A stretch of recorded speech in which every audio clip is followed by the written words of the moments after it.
So welcome everybody. Thank you very much to be here for the last session of the day, this being a developer session. My name is Luca Bandinelli. I'm a program manager in the SharePoint Framework team. I'm Pat Miller. I had to think about that. I'm an engineering manager in the SharePoint Framework team. And in today's sessions, we are talking about SharePoint Framework, and SharePoint Framework. More specifically, we're talking about SharePoint Framework as a glance. What is SharePoint Framework today? And what are we going to talk about SharePoint Framework tomorrow in terms of the kind of investment that we want to go and to do in the next releases of the SharePoint Framework and the NPM packages. So at a glance, what is SharePoint Framework? Most of you know what is SharePoint Framework. We have seen SharePoint Frameworks around also in keynotes and in demos. But the SharePoint Framework is basically a framework that has been used to build and extend the modern applications and create extensibility capabilities on top of SharePoint modern pages. It can be used to connect and create web parts as well as extensions. It's also used by Microsoft in order to build first-party applications. So if you think about things like Pages or SPOM, all these applications that are provided by Microsoft in SharePoint are built by using SharePoint Framework. And SharePoint Framework is also tightly integrated with other capabilities and functionalities, authentication in Azure, Microsoft Graph. And the success of SharePoint Framework has been extremely good. If you think about the framework that has been very young, this is nothing more than 2 years, has already had 7 major releases and has had an incredible increase. And this is all thanks for you guys and thanks to the awesome community that we have, together with the PNP and our customers and our partners that constantly are keeping us honest and are keeping using our framework and functionalities. So for that, thank you very much, guys. Super appreciate it. So in terms of the architecture, you can think about the SharePoint framework being a different kind of, or providing different kind of capabilities and functionalities. You have a solution catalog that is used by the third-party components to be able to be deployed in your tenancy, or even in a specific site collection or multiple site collections. It supports application lifecycle management capabilities, and it also provides its own UX as well as REST APIs. Then we have the bootloader, which is the component that is hosted in SharePoint and gives you the ability to provide context and fetch data to your application so that the application itself is faster. It doesn't have to suffer from network requests. You then have the client runtime, which is basically a bunch of libraries, JavaScript libraries, specifically TypeScript libraries, that you can use in order to build your component, being an extension or a web part. It handles load, and it handles execution, and gives you all the connection required to build powerful functionalities, just like integration with Graph, as well as the web APIs. It then has an authentication pipeline that we just recently introduced and made as a general availability, which gives you the ability to access web APIs as well as Graph APIs that are registered in your Azure Active Directory. And behind the scenes, what it does is basically wrap ADAL.js. Finally, as part of the SharePoint Framework architecture, we also have the developer toolchain, which is the tools and functionalities that you use to build your solution, your web part, your extension. It's fully built on top of components that are basically on the open source, and they are basically the same component that every developer for the modern web UI interfaces use: Gulp, NPM, and Node. The SharePoint framework, being a young framework, evolves constantly and is continuously providing new functionalities and capabilities. So, for example, we started with WebPart, then we added extensions, then we have Dialog Framework, we have tenant scope deployment, application lifecycle management API, and so on, up to the last releases when we had integration with tenant-wide deployment for extension, as well as integration with Web API and Graph. But that's nothing that we're not stopping there, and you have seen that by starting with 1.5, we have decoupled what is in preview versus what is being used for production. So right now, what we have in preview is dynamic data, SharePoint 2019 support, and more. And for the more to come, this is what we are going to focus the majority of this presentation. But before that, let's do a quick check on what we have today and tomorrow. So 1.6. We have just released 1.6. It's been released at the beginning of the month. The main components and the main functionalities that we released in 1.6 were the ability to have extensions that were deployed tenant-wide and the ability for administrator to control the scopes of these extensions, as well as the ability to create, manage, and use Web API and Graph API in your SPFX components by integrating with AAD-L.js and with the AAD Graph SDK. So let's have a quick demo and see what are we going to do and what we did ship with 1.6. Success. You want to put that on the... So Vesa did a great demo of the tenant-wide deployment earlier today, about 45 minutes ago. So mine will be slightly different. His was more the feature side. I'll show you what's going on behind the scenes here. So with tenant-wide deployment of extensions, when you create your package now, you get a choice in your Yeoman generator. You say, yes, I would like to deploy this, or skip feature deployment. And so there's an entry in your package solution that says, I don't need to deploy this on each site. And then there's a little collection of manifests that get deployed. We'll take a quick look at those. These basically just say, here is the entry that I should say how it defines what the extension gets deployed as. In this case, it's the standard test message stuff. And then another one here that says pretty much the same thing. And so when we build this and deploy it, let's go to our browser. Let me know if this is big enough or too big or too small. So take this, let me just quickly show you. This is a pretty simple. Which all it says is down here, hey, who you are, and it grabs who you are from the context. Let's see that in action.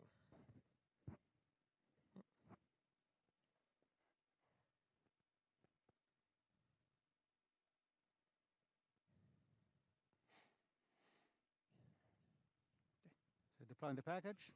And so as was pointed out earlier, it says, hey, this contains an extension which will be automatically enabled as long as you click make the solution available. So that deploys. Ultimately, it says, yes, there are no errors. Perfect. And now there's this new list in your app catalog called tenant-wide extensions.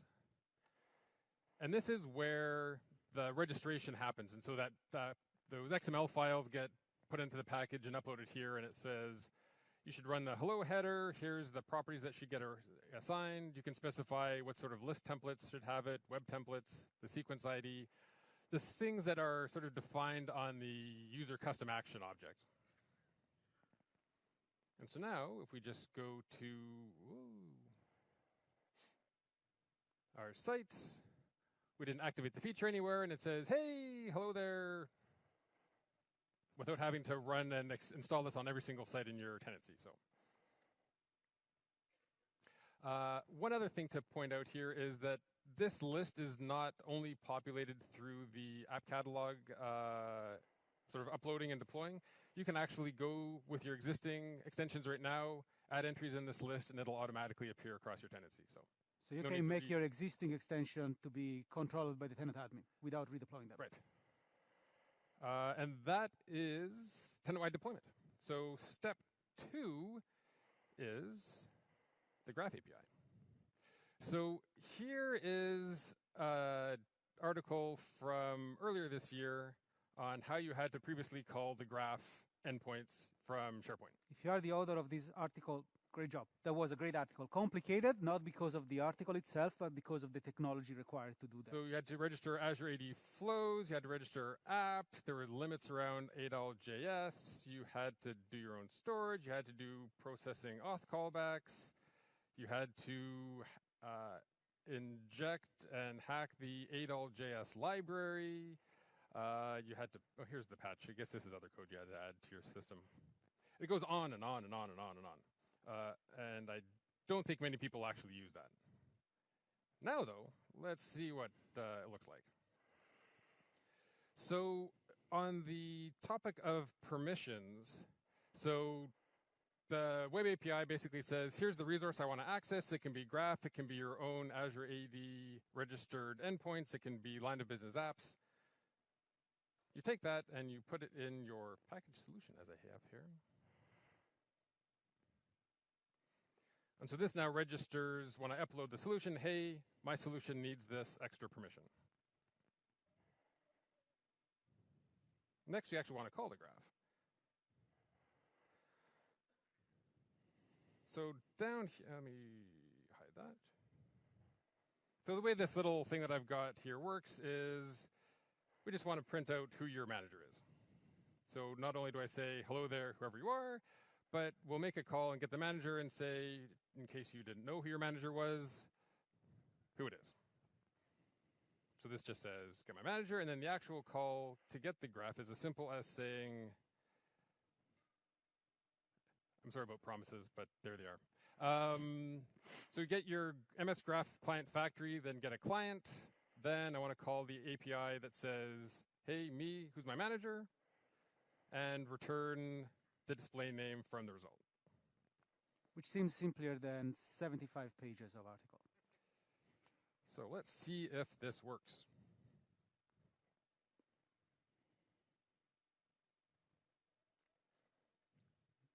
It's building. That's a good sign. Package solution -- ship.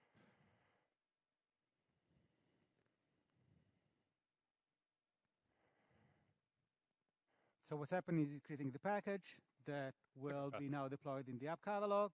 The -- ship gives you the ability to specify the resources inside the package if you decided to do that by changing the information in the manifest file. Let's go back and upload our updated. Yes, we would like to replace it.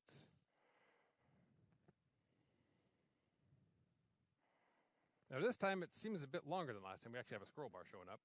So same thing, make this available to all things. It talks about the extension, which is deployed everywhere. And there's also this thing, please go to the service principal permission.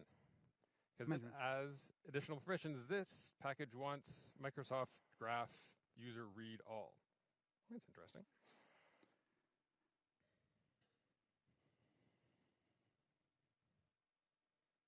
Let's go there. And now we have this pending approval, which says, hey, somebody has requested Microsoft Graph user read all.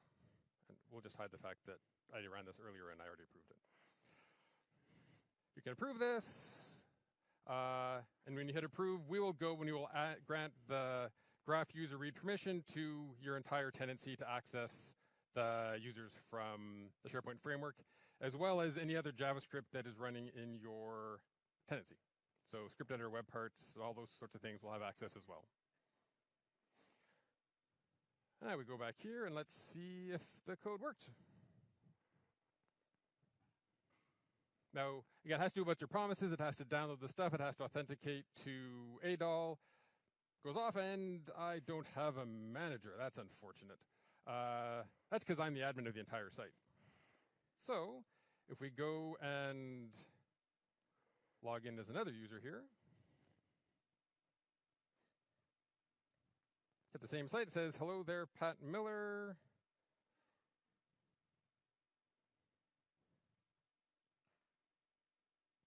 So the promise comes back, and it just updates the thing saying, my manager is Darren Spector, who's down here watching. So, hi, Darren.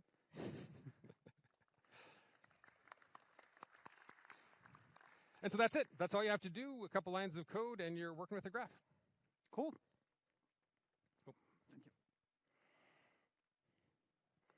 Perfect. So, couple of notes about using Microsoft Graph Client and AD/HTTP client libraries, which is the one that Pat already mentioned a little bit. So we give the ability to have tenant administrators capabilities and functionalities to control the permission scopes. You can either approve, not approve. As an administrator, you live in your familiar SharePoint UX. You don't have to go somewhere else using PowerShell or go into Azure Active Directory portal to manage the APIs or the permission scopes for your tenancy. You simply go to this page and you are able to approve or reject the permissions that are required for your functionalities to be to work properly. as mentioned by Pat before, the permissions are available for the whole tenant, so you approve that once, and automatically all the components, pre-existing or new, will be able to use those scopes that have been approved by the administrators. Sure, you can do exactly the same by going to AD portal or by using the AD graph APIs and create that scopes on your object, but if you don't want, we provide UX as well as specific PowerShells for that. And in terms of scopes, we are saying that all the components that are inside your tenancy share the same permissions. So every time you approve new scopes, everything in the tenant inherits the capability to use those scopes. So it's not just like you are approving a scope for a specific package or only for the components inside the package. That scope is available everywhere in the tenancy. All the component can access the data directly or can access the token. There was a request that we get when we went in dev preview that you wanted to handle the token by yourself. So now you can handle the token. We have a library that gives you the ability to get the token, and you can do whatever you want for the token. It's not just like only getting the data. You can do both right now by the time we GA'd with 1.6 web API. So the permission is an intersection of all the permissions, just like I said, and the authentication is handled by the framework. So you don't have to deal with anything. You don't have to call ADL.js. Everything, all these calls happen behind the scenes. So let's now talk about 1.7 and beyond. What are we going to do in 1.7? What are we going to introduce as new functionalities and capabilities in SharePoint Framework? And with no further waiting time or thinking, this is what we are planning to do in 1.7. What we are planning to add in 1.7 in 1.7 of the SharePoint framework is domain isolated web parts, dynamic data general availability, list subscriptions as known as Socket.io before, SharePoint framework components in Microsoft Teams as tab solutions, provider hosted solution in SharePoint pages, and app pages. As you can see on this slide, we are working very, very, very hard to release a 1.7 in this calendar year. Now, one caveat, not everything that is here will be general availability. Some of these functionalities and capabilities will be in developer preview. You will be able to use them, but will not be able to be used that in your production environment, or if you want to do that, it will be at your own risk, similar to what we did before. But everything that is here is what we are planning to release this calendar year as part of 1.7. This is a little bit, this is for us to showing you the commitment of increasing and improving this SharePoint framework over and over again. So with that said, let's talk about domain isolated web parts. But before talking about what domain isolated web part is and how domain isolated web part works, let's talk about the why. Why do we got feedback from you guys in thinking about domain isolated web part? What domain isolated web part aims to solve? And the scenario is very simple. So from an IT standpoint, just like Pat was saying before, the web API is fantastic. I can go there and approve something, and that permission is available to all my components. And if I am a tenant that has many legacy sites, I may also have many of my script editor web part that they use code in order to make web API calls. And that's great, but for some reason and for some scenarios it can be scary because I not be able to control who is calling this web API, and because of this situation where I may have legacy script editor web part, I cannot govern those components. The other scenario that we aim to solve or we aim to address with the domain isolated web part is for ISVs, where they want to protect the IP of their code and their solution, and they do not want everything outside of their component to call their own APIs because it's part of their intellectual property. So they want to be able to control how that works. So what is the best way to say how the domain isolated web part work? By having a demo. Yep. So what I've got here is a communications site where I downloaded the personal email web part from the SP starter kit. It's great. I put it on my page, and I render it, and it says down, let me zoom this in here, it says, the admin has not consented to using this application. Let's check. Let's go back to that API approval page.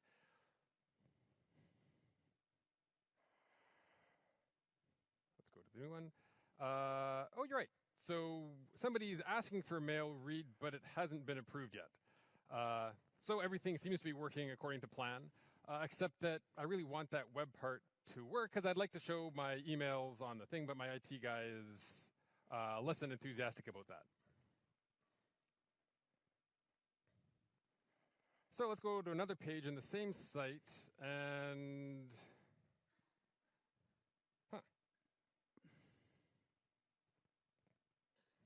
Thinking, spinning. Yay! We have emails look, here. Email. How am I getting email when I didn't have any permission to Because let's get be clear, both sites are part of the same tenancy. So yes, yeah, I didn't approve. How is that possible? Clearly, this A830EDAD is the same as this A303EDAD. Super easy to read. New functionality called vanity URL. No, sorry. Yeah. Difference. And it even seems to be working well if I go to my config pane. It says I have 4 messages. I can shift this to 2 messages, and it's reactive, and it only shows 2 messages. And how's that happening? So if we break out our inspector here and take a look at our isolated personal email, way in here. Okay, let me just. Zoom doesn't seem to zoom in on graph, the developer thing. But what it says is that the source of this is https:// that same sort of domain -app with another long GUID.sharepoint.com. So this whole thing is running in a totally different iframe with a different domain. Just that thing? Or is there something else that runs in an iframe? Nice, nice reminder there. Not only is the web part running in the iframe, the entire property pane is running in an iframe as well. So it means that the code you write, if you need to say what, I don't know, what sorts I should have or what backend data do I need to filter on, what contacts should I filter on, you can still have the property pane running, acting like it normally does, only it'll have the permissions as well. So, and it sends the posts back to the main page, and the main page sends it off to this other iframe, and they communicate back and forth. I'm sure it's very complicated. Let's take a look.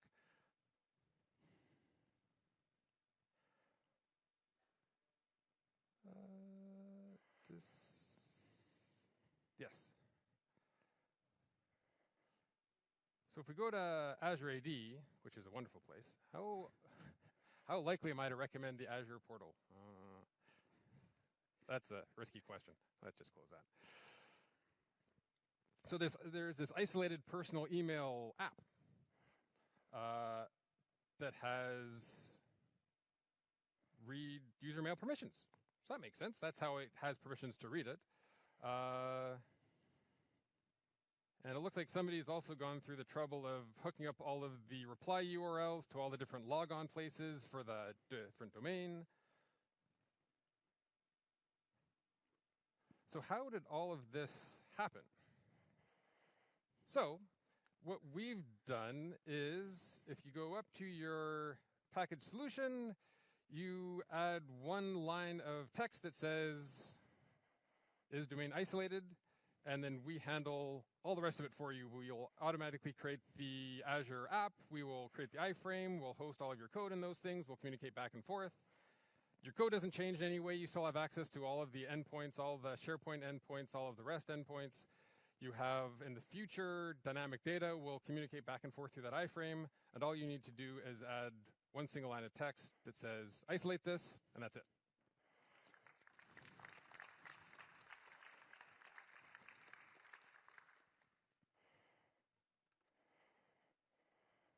Cool.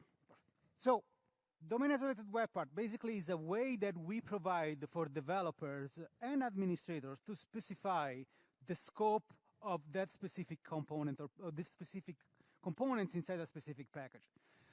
The administrator will be able to control, and the developer will be able to specify what he or she wants to do, and the code will accordingly work on that. It's important to highlight what Pat said.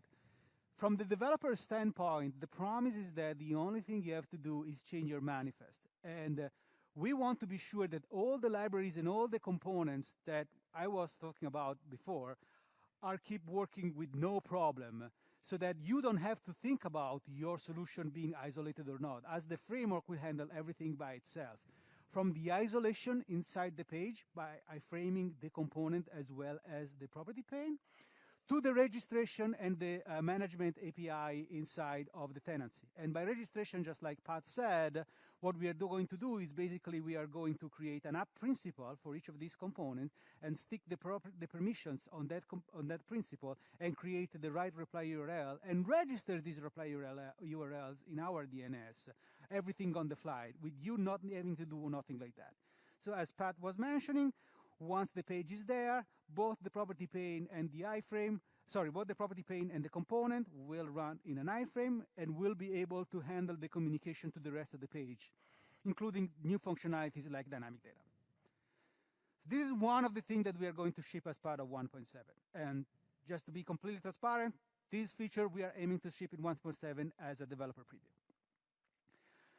So let's talk about dynamic data. Dynamic data is a feature that we have been in dev preview for a little bit, and it's that thanks to the ability for first parties to embrace dynamic data, we feel that we are ready to go for general availability as part of 1.7. So dynamic data, the scenarios this dynamic data feature aims to tackle are as an outdoor. I really miss the connected web part, and I really miss the ability to configure the connection between web part when I'm authoring a page.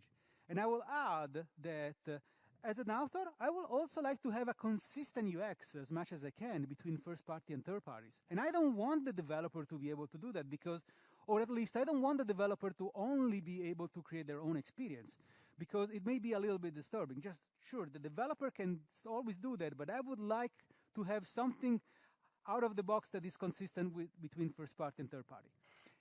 As a site owner, I want to be able to create basically an experience that is dynamic, but I'm not a code writer, so I don't want to create a component or a set of components and extensions. And as a developer, I want to use that. I want to create the ability, I want to have the ability to create components that communicate to themselves. I also want to be able to create components that communicate with existing out-of-the-box component that Microsoft creates. So with no further details or delays, let's have a demo about dynamic data.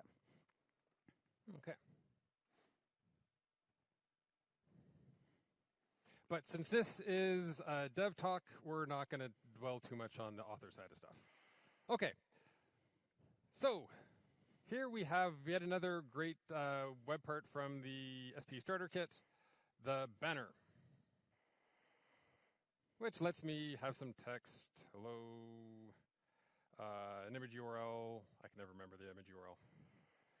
That's fine. That's what we've shipped out of the box. Now let's see what it means now to enable it for consuming dynamic data.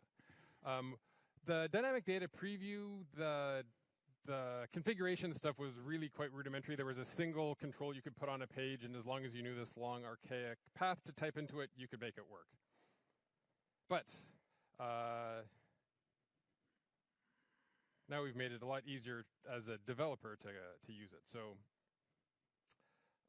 here we go. So the first thing we need to do here, well, the way at the top. So this is what my web part property bag, or my web part properties look like. Right now it's like some banner text, image, and link, which is our strings, and then height, width, and some parallax numbers that are some other stuff. So for dynamic data, I'd take the exact same values.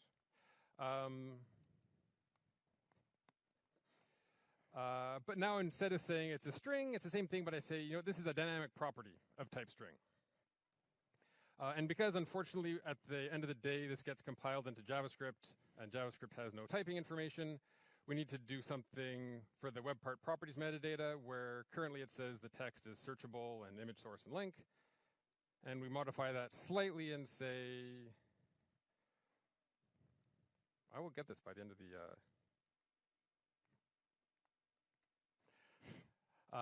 So it's still the same properties, but also these are now dynamic properties of type string, as we mentioned before. Now, here's where it gets a little bit confusing. I think if you saw Elio's previous talk, it's a bit tricky trying to use all of the property pane stuff, so we'll just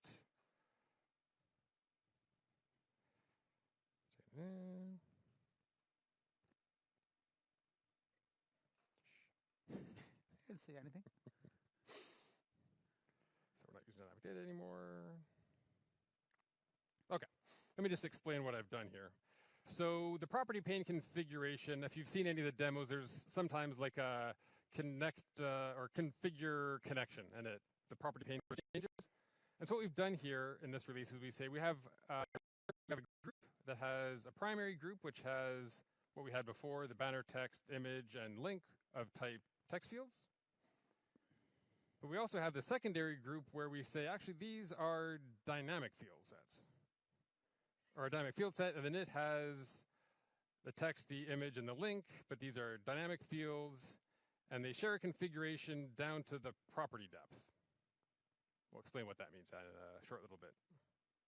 And then lastly, you say, how do I know if I should be storing the secondary group or showing it? And it's, if the banner text has a source, meaning that it's dynamic, then you should be showing the dynamic section. Then everything else is just as it was before. So we'll save that. And then the second part is now how, if the author has configured one of these things, how do I pull the data out of it? And that's really simple. So before I had this, I'd say that my image, I'm just going to grab the value out of the property. Now it's pretty much the same thing. Instead, I say it's the banner image, but now all I replace, or all I add is try get value. And what this does is behind the scenes, it'll say, is this a static value? If it is, just return the static value. If it's a dynamic value, go and evaluate what long GUID / property name / property actually resolves to. And that's it. Fingers crossed. Our build is building. Our webpack is webpacking. Packing is packing, gulp is gulping, build is building. Perfect. Our writing is writing, and our reload is reloading. Hey, look at that.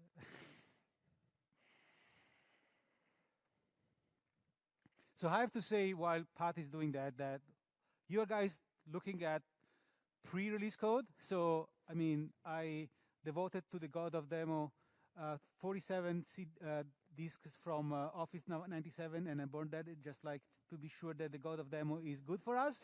But things may go wrong, so please apologize if that happened. But we won't have network issues this time because for this page in particular, we're actually running off the local host. We're not even running it on the hosted one. But it'll still work here, so that's cool. So connect to source. Now, instead of having to type that long thing, I'll be given what are the current data sources that are available. In this case, all I have is the page context. And which property from that I want to bind my stuff to the web property. And so now these two at the top, the source and the property, are shared because I said I wanted to share it down to the property level. And now I can just choose the values out of here and say, I'd like the title, and I'd like the logo URL, and that doesn't matter for that. But automatically, the author just chose some settings, and it pulls the values out of there and displays the web part automatically.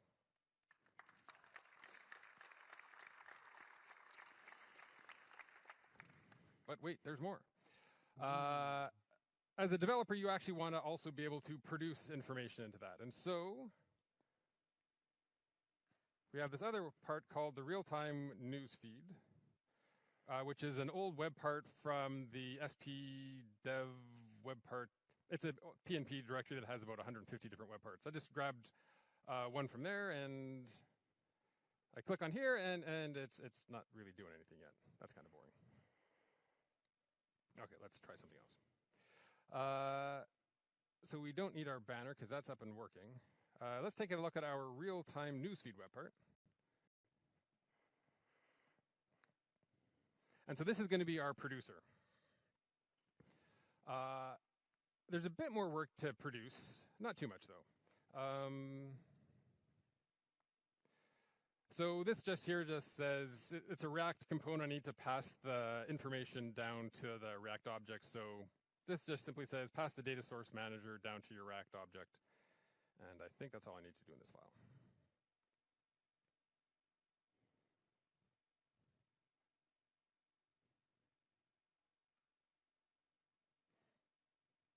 Here I need to receive that object, so that's all good.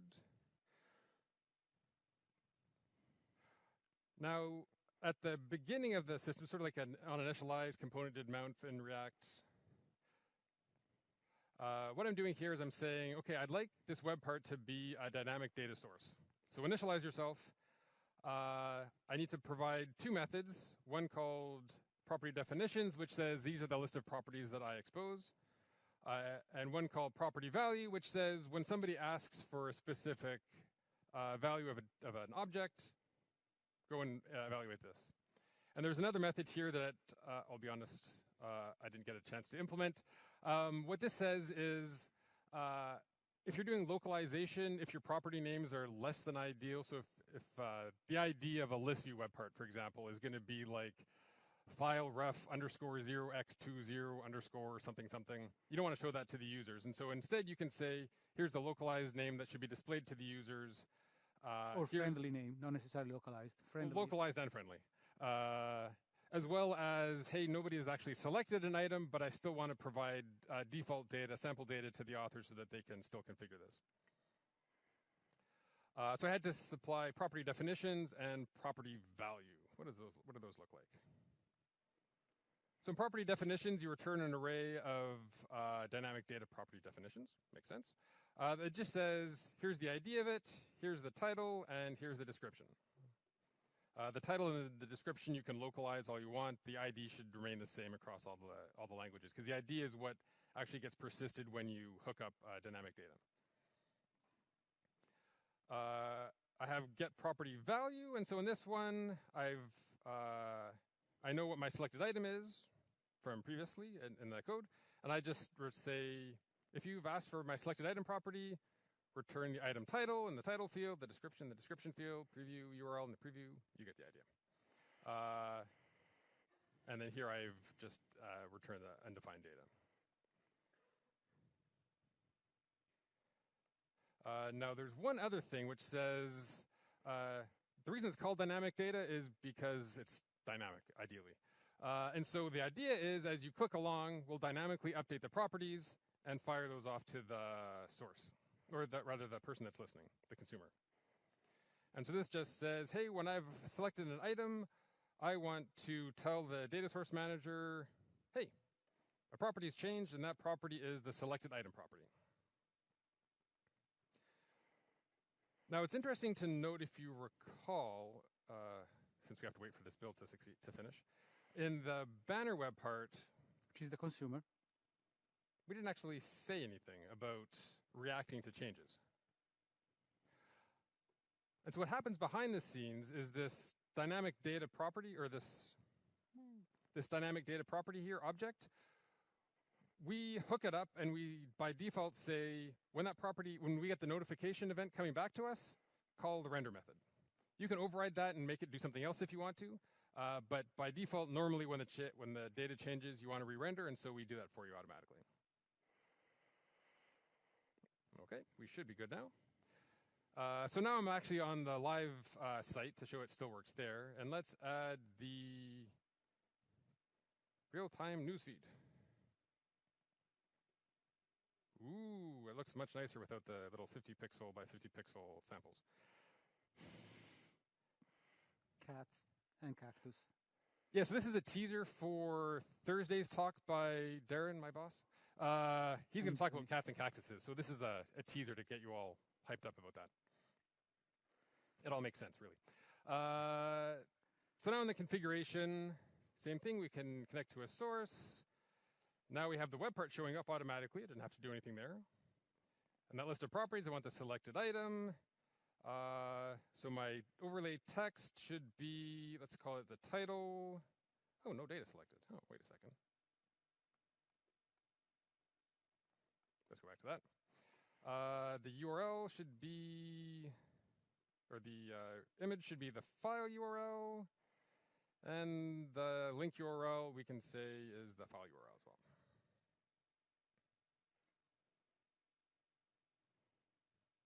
So, and if we hit cat size your tongue, it updates right away. Cat or cactus. It's ready. Cool. It's a cat, by the way.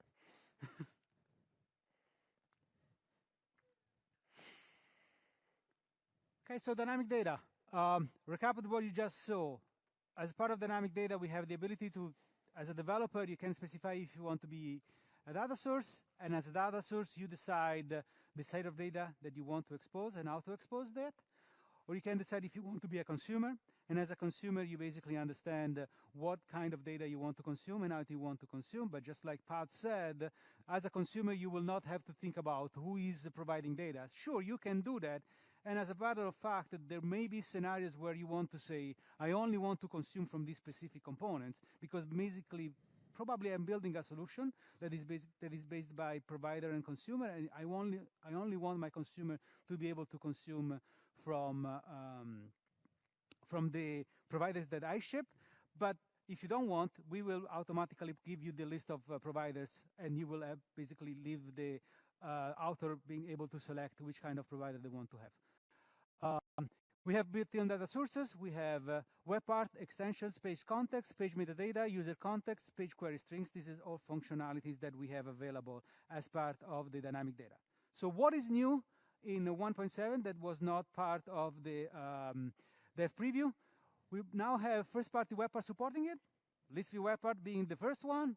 We also have other web parts that will support dynamic data available by the time that we ship 1.7, and you as a developer will be able to create web parts that either consume or expose data to all of these first-party web parts.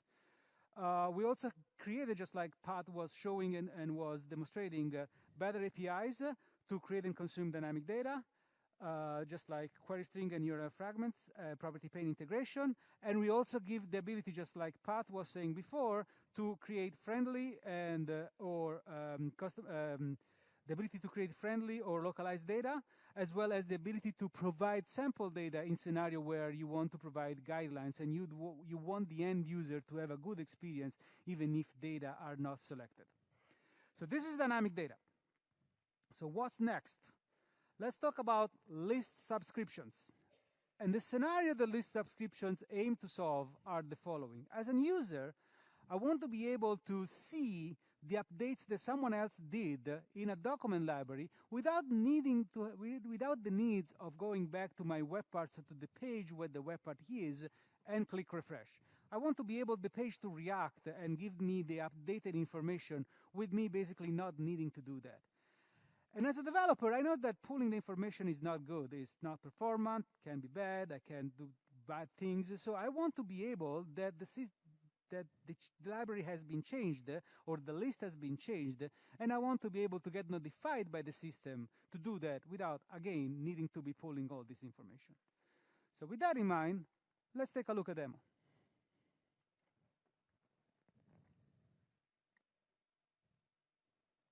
Okay. So here's the code I was saying. Here's the SPDevFX web parts. There's one called the React Realtime that I grabbed. And it hasn't been very real-timey so far, I'll admit. And here's the README that says, here's how you configure this. Using SPFX, Azure Logic Apps, Node.js, Socket.io. They have an architecture diagram that you need to follow along with.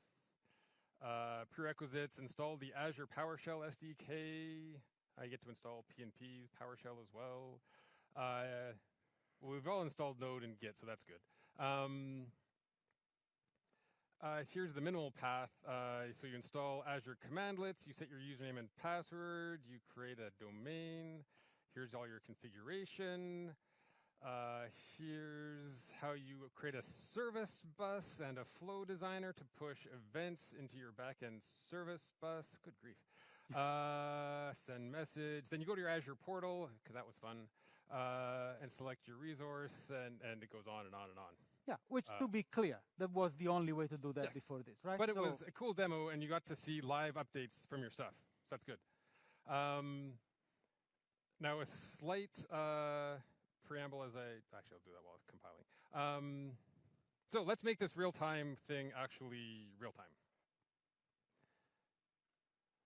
So we were actually going to release this as part of the 1.6 in beta, except that the day before we were going to release it, the backend API changed, and so that made things complicated.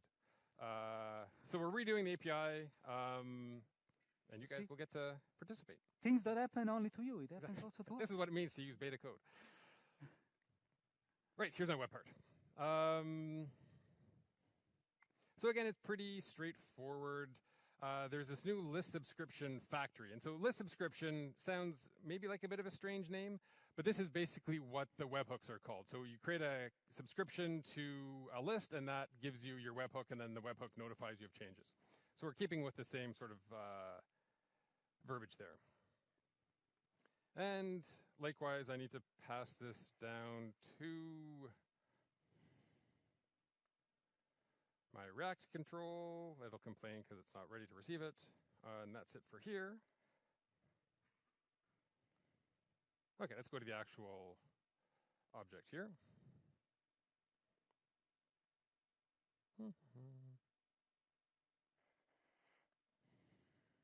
So now I have this list subscription factory in my control, and I can deal with it.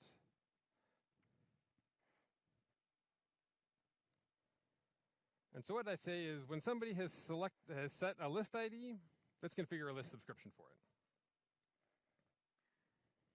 And that's as simple as saying, create list subscription. You pass in the ID of the list you're interested in. And there's a few other things you can pass in as well if need be. If you're in the current site in the current web, you don't need to worry about anything. If you're trying to fetch a list from another web or another site, you pass those respective IDs in.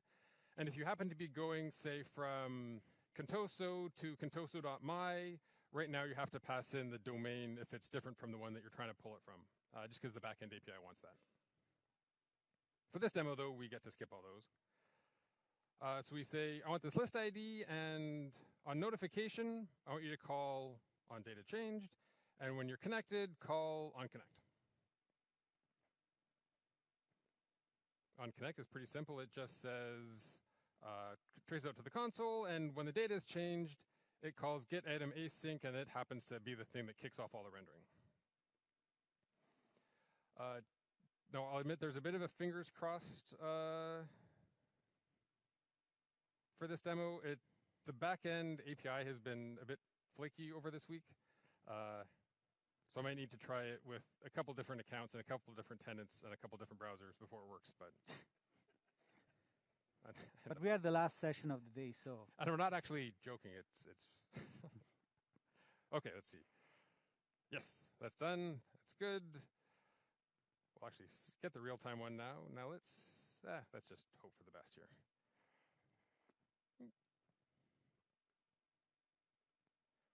So this thing is pulling from, really?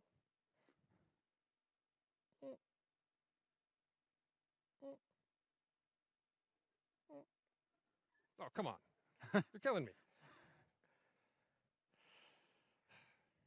OK, never mind. We're going to do this.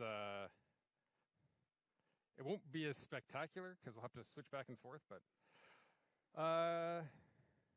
so the current one on top is certainly not a cat. And the two cats attacking each other viciously is a few things down. So let's go to the two cats down here, and we'll pull up the property pane.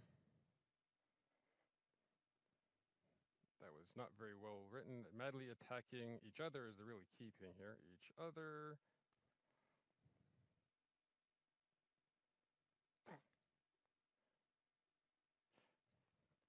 OK. So I think what we'll find here is if we refresh this page,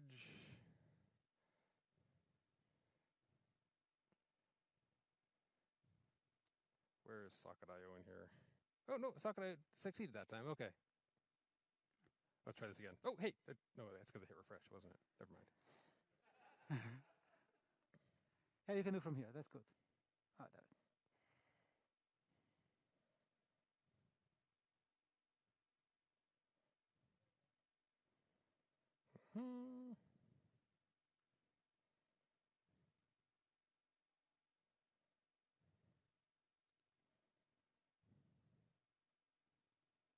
There we go. Yes.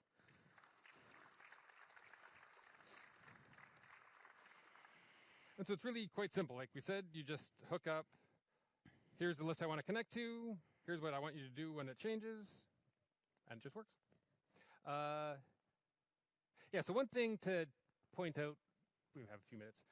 One of the things we've been really trying to stress here is a lot of this stuff was possible before, but took a huge amount of work. And what we're really trying to get to is make it super easy for the developers to get what they need done so that they can work on more important things than connecting pieces together. Perfect. Thank you. So in terms of list subscription in the UI and release in 1.7, will be released as part of at Microsoft-SP list subscription. As Pat was demoing, it gives the ability to react to changes in a list or a library, or the list and libraries in your tenancy will be supported. It leverages the list subscription API that is exposed through and will be exposed to the Microsoft Graph. It is something that will be released as a beta functionality from the Microsoft Graph team as well. And because of that, we are going to release that as a developer preview as part of 1.7. And basically, just like Pat says, it's very simple to use and act as a temporary webhook that notify when some UX has been changed, and you get that notification passed from the framework to your component, and you can react on that component, on that notification in your component. Okay, so SharePoint framework wants to, it's becoming quite popular, as I said before, thanks to you guys, up to the point where we are working with other workloads in Microsoft, and starting with Office 365, to explore functionalities and capabilities on how you can succeed in scenarios where you want to build your component once and use that component across multiple workloads. SharePoint framework has been fantastic and is still fantastic on SharePoint pages, but what if you want to use your component in other workload, just like in a Microsoft Teams tab? So as a user, I know that there is a lot of cool web parts, and there is a lot of cool functionalities and capabilities that are provided through SPFX by custom components and web part. But I have a lot of my work doesn't happen in SharePoint. A lot of my work maybe happens on Teams. So it would be super cool if I can reach the same functionalities and I can reach the same component in a Teams tab, which is where I'm spending the majority of my work. As a developer, I want to be able to justify my investments and get the best from my investments by having a component that doesn't work only in SharePoint, but work also in other systems that are part of the Microsoft 365 ecosystem. And basically, as a developer, even if I'm developing something only for Microsoft Teams, if I'm only developing a tab, it's very hard for me to build something that will be hosted in a provider application. So now I have to create my code, I have to create my UX, I have to host everything in a provider hosted, and I have to pay about that, and then I have to register the tenancy, the multi-tenant application in my multi-tenant tenant, and then have all the other tenants being able to get that, etc. Well, you know that. It's kind of, I'm sure it's worth it, but there is a lot of work. So what we thought was, how can we leverage the functionalities and the power of the SharePoint framework to be able to create components that can work in SharePoint, but also in other places as part of Office 365. And let's go with the demo. Okay. So in this demo, we had some people, what's that? Go. You didn't go. I'm going. We had some people come and visit Redmond, where we went over this in one of our dev kitchens. And Chris Kent, and I think Darce was involved as well, came up with this solution. Oh, what? But yes. not the original one. Darce was involved, yes. Okay. He kept on, never mind. So in apps for SharePoint, in their app catalog, we have this care client-side solution. It's just a standard SPFX web part that's loaded up. And here's a page that is showing it.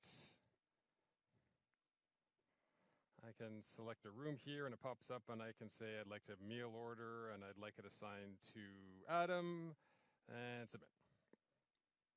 There it is. Now,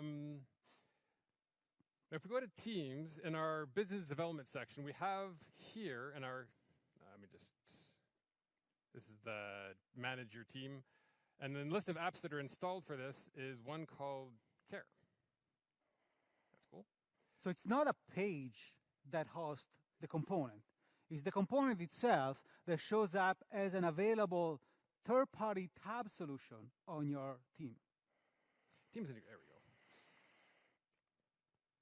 And if we look at what was actually uploaded into this, so you have to upload in Teams, you create a manifest file as well, and you upload it.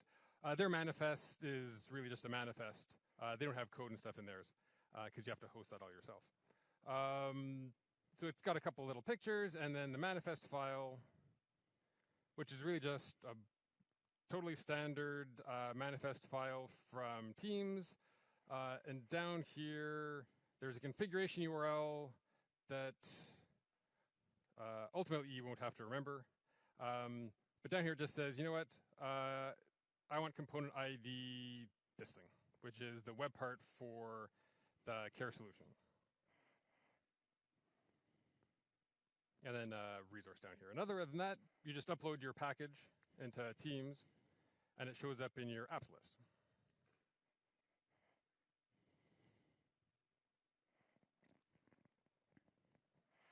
And so now when you search, here's my Care app. I click that.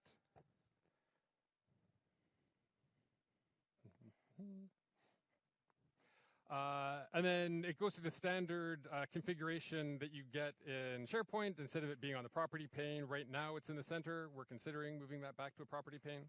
But then you type your Visio URL, which I don't recall.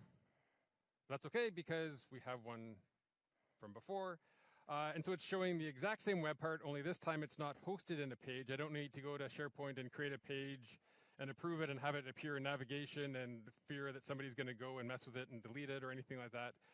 It just creates an entry automatically, hosted in Teams, and I can do the same thing. I'd like a mail order here, and that should be assigned to Adam because we've got to make him work. So it's the exact same solution in SharePoint as well as in Teams. So nice job. Now, in the sticking along with keeping it nice and easy, so if all you're doing is just hosting a solution, you don't really care that much about the contextual information in Teams, you can just take your web part and upload it and you're done. What we also do is on the page context, on your component context, your web part context, there'll be another thing called Teams, and that's where it'll have the Teams channel and the Teams user and the Teams ID and the Teams color scheme. All that information will be available for you as well. Cool. Okay, thanks. Oh, sorry. Okay, so what have we seen here? We have seen that you can use SharePoint Framework to build your solution and have your solution being able to be used across multiple workloads in Microsoft 365. Sure, we have started with one and we choose Teams, but you can imagine that we are not going to stop here. This is one place that we have started, but we aim to go and tackle further workload so that really the promise of write once and use everywhere will be fulfilled more and more by us, thanks to the power of the SharePoint framework. And a couple of things that we need to specify here and we need to basically remark is that as a developer, you will not have to remember that you have to do something, you have to create a different manifest. We are building all this plumbing for you by the time we go to dev preview, or definitely by the time we go to GA. So for example, we will build functionalities in the manifest where you will be able to target your component. You will be able to say, I want my component to be available in Teams, to be available in SharePoint, or to be available on both. Again, you can use SPFX to build only solutions that will be available in Teams. It's not that the solution must be available on both scenarios. If you're working with customers, or if you are a customer that only have embraced Office 365 through Teams, you will still be able to reach those customers as an ISV, and you as a customer, you will still be able to use SPFX by building custom solution, even if you're only targeting Teams tabs. So you will be able to do that in the manifest. We will do the synchronization between the catalogs behind the scenes. So just Pat said, right now you will have to deploy both in the app catalog as well as in the team line of business catalog. And that is the direction we are going to have by dev preview, because this functionality will be released as a dev preview in 1.7. But by the time we GA, we will build this integration seamlessly so that you, as an admin or an end user, don't have to remember to keep this kind of catalogs in synchronization. We will do that for you. And as Pat was saying, the teams also, the integration that we're doing with Teams will provide the integration not only for the end user, but also for the configuration. So in this example that I'm showing right now, just like Pat was mentioning before, you will be able to build your configuration as a property pane, and we will do the work to readapt these functionalities as part of the workload and in the way that the workload uses to provide configuration. In case of Teams, the Teams decided to have configuration in a dialog, so we are doing the work to show your property pane as a dialog in Teams. But the same property pane will show as a property pane in a SharePoint page. You, as a developer, don't have to do anything. We will do everything for you for these kind of functionalities. And just like Pat was saying, as part of the tool chain and as part of the client libraries, we will provide the right context. So you can decide that you can have a different behavior if your component is showing up in Teams or showing up in SharePoint, because you will be able to understand where are you as part of the framework giving you those signals, and you will be able to react on these signals and leverage the right capabilities of the workload depending where your web part is. And because behind the scenes is SharePoint is powering these functionalities, everything else remains the same. So you want to use Web API on your component? You will be able to use Web API even if your component is rendered in Teams. You don't have to take care of the authentication. We will do the work to integrate with Teams to be sure that the same Web API works no matter what, without you needing to write some kind of different code for that. So that's one of the work we are doing in 1.7. It's also true the other part, which is basically supporting provider-hosted solution, or what is known also as Teams provider-hosted application in SharePoint. So here, I have the opposite scenario. I have a lot of cool functionalities that I am using in Teams tabs, but I want to use them in SharePoint. And sure, SharePoint still supports and still has SharePoint 2013 add-ins, but SharePoint 2013 add-ins are built on ACS technology. They are not built on top of the new AAD's technology. But I want to leverage that technology in SharePoint in the same way I am leveraging this solution, this technology in Teams tabs. Which is the reason why I can't use that in the add-in model. I also have an app already that is hosted in a provider-hosted application. I already have an app that is hosted in Azure. I want that app to be useful and to be surfacing in SharePoint as well. I don't want to write my own React component scheme that will talk to my API, because I'm building a web application, and this web application needs to be iframed inside a SharePoint page in the same way that I'm framing that solution in the Microsoft Teams. And I can't, again, use the SharePoint 2013 add-in model because it's ACS-based, and I'm using a list of functionalities and capabilities that are provided in Azure Active Directory. So let's take a look at the demo. Switch. I'll get it. Okay. So I'll just point out I'm in my opportunities and Teams, and we have a Jira Cloud tab, and I can go and add an app, and I can search for Jira, and here's my Jira Cloud. Perfect. And the app. Go back. You can click on create an issue, and everything here, including all these UX, is hosted somewhere in a provider-hosted application, hopefully in Azure. Probably stored in Jira. Or Jira itself. That's actually a good point. In our app catalog, we have Jira Cloud here. And I'll quickly just point out, so Jira Cloud, this is the file I just downloaded it from the app catalog. And it's the exact same manifest that appears in Teams.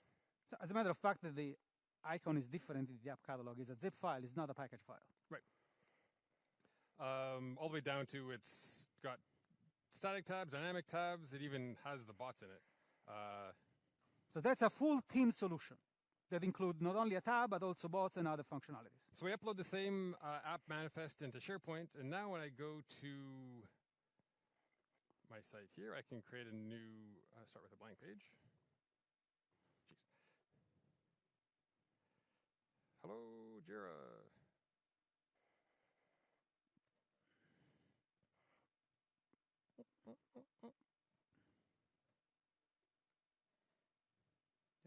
Have the Jira Cloud app. Says yes. So this is hosting the Teams configuration, which is always in a pop-up dialog. So we host that in SharePoint. Connect to it. I can choose the DevOps project. I'll scroll down a while, hit save. And now that exact same app we saw before is running inside of SharePoint.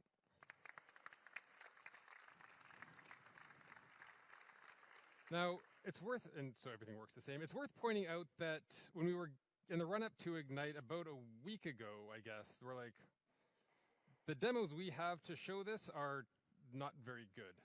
It was just like some first-party stuff that we had knocked together. We're like, we should try and get some of these guys to enable it for us.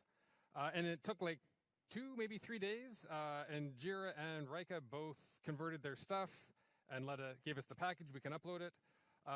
All you really need to do is use an updated version of the Teams SDK. Which I believe is the 1.3. Give your manifest, and it works. Yeah, the other thing as a developer that you have to do is that you have to enable the fact that SharePoint will iframe you, because some of the guidelines that you receive from Teams as a developer is that you want to control what are the that will host you, that will iframe you, and right now is Teams. But also you have to add SharePoint, start.sharepoint.com, and other than that, that's the only thing you have to do. And likewise, so in SPFX, we will host the Teams context in our stuff. The entire SP page context info, when you're hosted in SharePoint, is available in the Teams SDK context object. So as a developer, you will be able to understand where you are getting iframed, and you will be able to interact with the right context of the workload that is using your solution as part of the iframe. Don't do that, don't do that. I need to switch here first. What's that? Oh, yes, hiding my notes. Go. Okay. So what we have seen here, we have seen that by starting with a Teams manifest solution, you basically take that solution, you put that solution inside SharePoint, and SharePoint understands now that manifest. You don't have to recreate that manifest. You don't have to create 2 different manifests, manage 2 different manifests. The same code works. You can be workload agnostic, and the same code will work everywhere. Or you can, through the SDK, understand where you are getting iframed, and you will be able to get the benefits of the host of the solution. This is basically, we want to use this as a common model for iframing solution in Microsoft 365, similar to the other options. Basically, we want to be able to start supporting this model in a way where all the solutions that are now ACS-based and using SharePoint 2013 add-ins that are still fully supported and will be fully supported in both classic and modern page. But now, if you want to transition this in this new Azure Active Directory model because you want to take advantages of the new capabilities that Azure Active Directory provides to you, interacting with Web API and Microsoft Graph, you have a solution, so you will be able to transition your ACS-based solution to this new model, again, if you want to take advantages of the new capabilities. And as Pat was saying, similar to the SharePoint framework in Teams tab, we are also give the ability to provide the full experience, including the configuration experience as part of the SharePoint. So when the solution will be hosted in a SharePoint page, similar to as you are configuring a web part, you will be able also to configure this component through the SharePoint UX. Last but not least, app pages. And the scenario that the app pages wants to solve is something interesting. So when we started SharePoint framework 2 years ago, I understand that. When we started the SharePoint framework 2 years ago, we came with this capability to the first dev kit that we did, the ability for users and for attendees to create applications on top of SPFX. To be able to say, I want to create my application. I don't want to have the author having these kind of functionalities. And then we never ship that. And then we got a lot of questions. So how and why you guys are not doing that? So fast forward 2 years, we came with this concept of the app pages. And basically what we want to do with the app pages, we want to be able to give the ability to developers to create pre-configured applications that the users simply go and deploy. So similar to the same way that today you go and create new page, new planner, new app, you will be able to have the new functionality called new app page, and suddenly you will have a pre-configured page that gives the ability to have everything configured inside, all SPFX components already wired together and configured without the requirement for the author of the page to create a new page, drag and drop component, configure component together, and being able to other authors to change this kind of functionalities, which is actually what the developer wants. Because as a developer, I want to be able to say, this is my solution. I don't want to give you 23 line of configurations when your solution is available on your system. Similar to add a page, I want you to be able to add my solution that is already there, ready to use, without any requirement of authors to build it. So the concept of app page here is basically that you are able to have a full page, then we'll do the demo. We're able to have a full page where you either have an SPFX component or you have an iframed application that takes care of the entire canvas. You don't have an authoring experience. You don't have edit. You simply go there and deploy the solution. The solution is ready to go.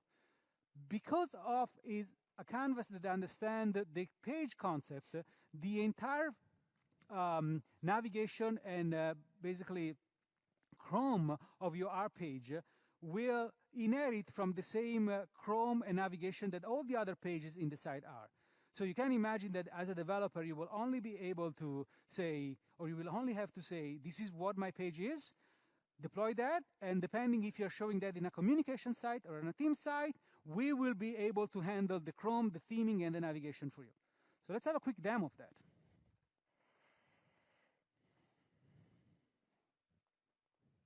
He stole my thunder.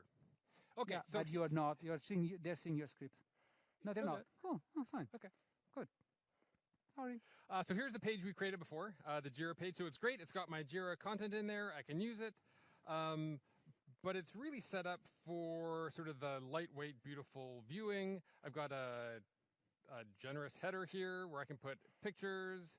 I can edit the page. I've got, I can comment on it. You can remove it.